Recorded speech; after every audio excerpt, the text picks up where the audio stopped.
The work that I do is about finding traditions, finding dishes which maybe people haven't heard of, maybe they have, and learning about the dish, learning what its soul is, and almost recreating that, or creating my version of it, which is always going to be something which is very simple and utterly delicious. And I try and remove anything else from the formula, which is out of the ordinary. It's all focused on the food.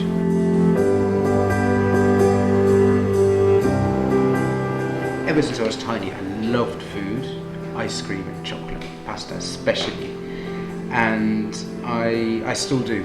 And I think that's what makes me a good cook, is that I love to eat and I love food, and I love sharing food with people.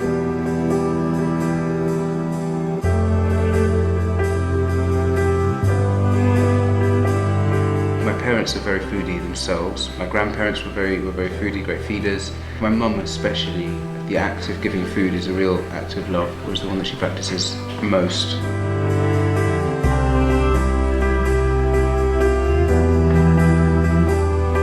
My grandfather died when I was about 2, I think, and I have this memory of sitting on his lap at a dinner party and eating artichokes, and he was peeling an artichoke and dipping it in butter and feeding it to me. And it's a very nice memory, it's a very fond one.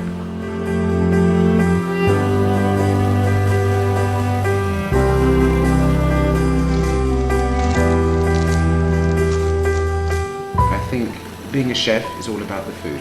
Food is not about being a chef, or food is not about the chef, and that's something I believe very wholeheartedly. What I'm doing is a craft, perhaps, more than an art. My favourite Italian word is scarpetta, which is when you take a piece of bread and you mop a plate with it. It's doing the little shoe, just because it's normally the best part of the meal.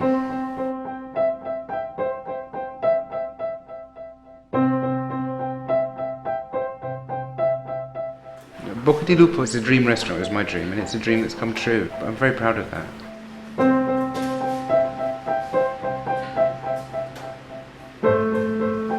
I had an epiphany one day, which was that to get Italian food the way I like to eat it, I had to go to Heathrow and jump on a plane and go to Italy and go to some little village somewhere in the middle of nowhere and find some delicious dish.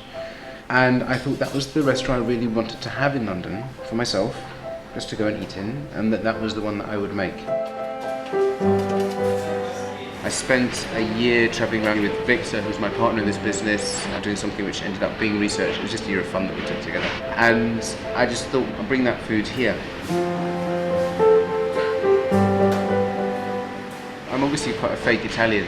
In fact, I'm not an Italian at all, which maybe is a strength, so my vision isn't blinkered by my origins.